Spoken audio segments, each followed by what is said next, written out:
Independente da crença, cada pessoa tem uma impressão própria sobre o céu. Para muitos, o céu é um lugar entediante, onde pessoas vestidas de branco ficam tocando instrumentos o tempo todo, sem muita coisa para fazer. Já os cristãos acreditam que lá nós iremos servir a Deus, viveremos em comunhão com os irmãos e também com os animais, em lugares tão lindos que a nossa mente não consegue imaginar. Mas e se eu te dissesse que existem muitos mais mistérios que a Bíblia já revelou e que o diabo não quer que você descubra? Como, por exemplo, que existem 3 céus diferentes, cada um com a sua função.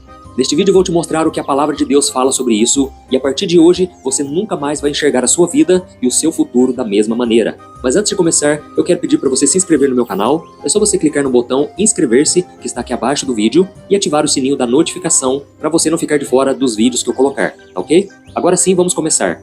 A Bíblia se refere ao céu de diversas maneiras, incluindo o céu, que é o local físico que nós podemos ver, onde estão o Sol, a Lua, as estrelas e os planetas. Ela também usa a palavra paraíso para descrever um lugar de felicidade na presença de Deus, e às vezes ela usa a palavra reino de Deus, mostrando a soberania divina. Usa também mansões celestiais, indicando habitações eternas preparadas por Jesus. A Bíblia também cita a palavra Nova Jerusalém, simbolizando a cidade santa eterna, e morada de Deus, destacando o céu como local especial da presença do Senhor.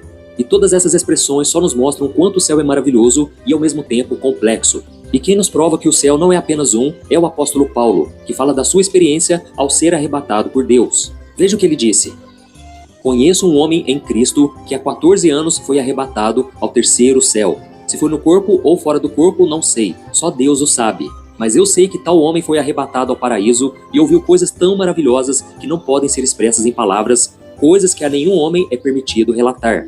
Olha isso, irmãos. Nessa passagem, por mais que Paulo fale que conhecia um homem que foi arrebatado, esse homem era ele mesmo.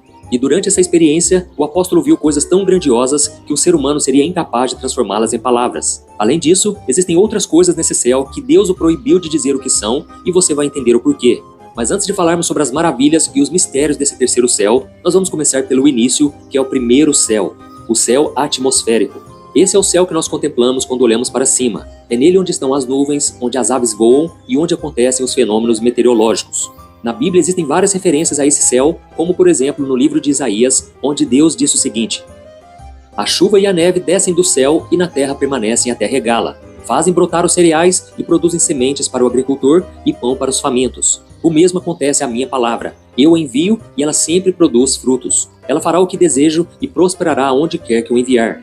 E além desse primeiro céu, existe o segundo céu, conhecido como céu cósmico. Esse céu é entendido como espaço onde o Sol, a Lua e também as estrelas, os planetas e as galáxias. E tudo que há nele tem o objetivo de contemplar a grandeza do Senhor. Veja o que a Bíblia diz no Salmo 19.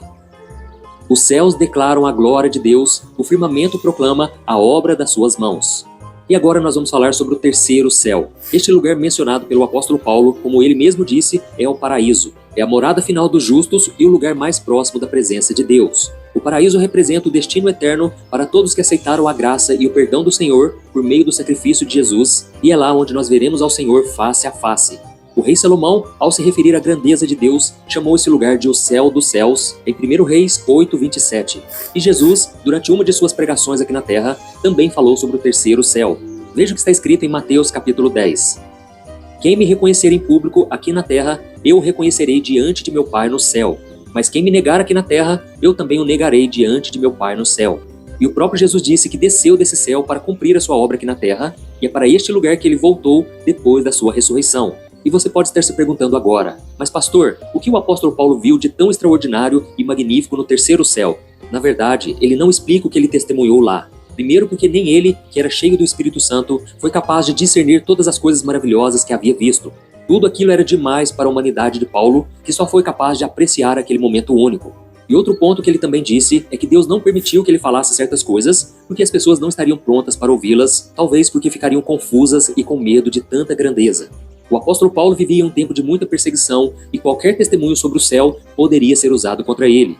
Na verdade, Paulo nem queria que as pessoas soubessem que era ele quem tinha sido levado ao terceiro céu, porque naquele tempo alguns falsos apóstolos estavam tentando ganhar autoridade sobre a igreja e a imagem de Paulo estava sendo diminuída e desprezada por essas pessoas. Por isso, quando ele começa o seu relato, ele não diz: "Eu fui arrebatado ao terceiro céu", mas sim: "Conheço um homem de Deus que foi arrebatado ao terceiro céu", porque provavelmente os falsos apóstolos fariam com que o povo não acreditasse nele. Para Paulo, não importava que as pessoas soubessem se ele tinha ido para lá ou não, mas sim que elas entendessem que esse lugar realmente existe e é maravilhoso. E como nós sabemos, o terceiro céu é a morada de Deus, de Cristo e daqueles que se entregaram a Jesus enquanto estavam neste mundo. Um exemplo disso é aquele criminoso que foi crucificado ao lado do Mestre. Pouco antes de morrer, ele olhou para Jesus e pediu para que o Senhor se lembrasse dele quando estivesse no céu. Então, Cristo olhou para o rapaz e disse que naquele mesmo dia, os dois estariam juntos no paraíso. E a Bíblia deixa claro que alguns anjos de Deus também moram no terceiro céu e ficam o tempo todo adorando a Ele. Porém, os lugares onde eles mais atuam são o primeiro e o segundo céus. Sim, por mais que nós não consigamos enxergá-los, os anjos vivem acima de nós e entre nós. Em Efésios 6, versículo 12, também está escrito que todo cristão enfrenta batalhas contra demônios, que são os anjos caídos que vivem nas regiões celestiais, que tudo indica que seja o segundo céu. Por isso, os anjos de Deus, além de serem mensageiros de Deus, atuam como soldados enfrentando Satanás e os seus demônios. Ou seja, o primeiro e o segundo céu são, na verdade, um grande campo de batalha espiritual. Inclusive, é de lá que o diabo lança acusações contra o povo de Deus dia e noite, de acordo com Apocalipse capítulo 12. Mas vai chegar o momento em que ele será derrotado e lançado à terra. Veja o que a Bíblia diz. Eles o derrotaram pelo sangue do Cordeiro e pelo testemunho deles. Não amaram a própria vida, nem mesmo diante da morte. Portanto, alegre-se, ó céus, e vocês que habitam nos céus. Sobre a terra e o mar, porém, virá terror, pois o diabo desceu até vocês com grande fúria, sabendo que lhe resta pouco tempo. Muitas pessoas acreditam que Satanás está preso no inferno neste exato momento, mas a palavra de Deus não diz isso. O inimigo ainda tem a liberdade para perambular pelo universo, como está escrito em Jó, capítulo 1, o versículo 6 e 7. Nessa passagem, Satanás se apresenta diante de Deus e o Senhor pergunta de onde ele é. Então, o diabo diz que estava vagando pela terra, observando a vida das pessoas. E é exatamente isso que o diabo não quer que você saiba. Ele quer que você continue acreditando que ele é.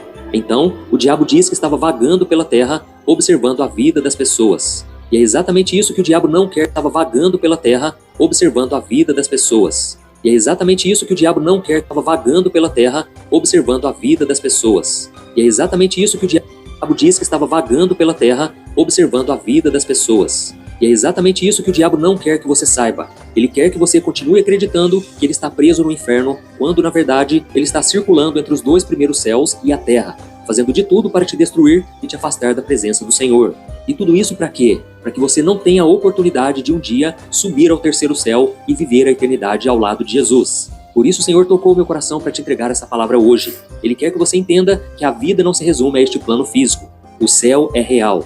E por mais que algumas pessoas digam que não passa de uma fantasia, ele existe e muito em breve Jesus vai nos buscar para morarmos lá com ele.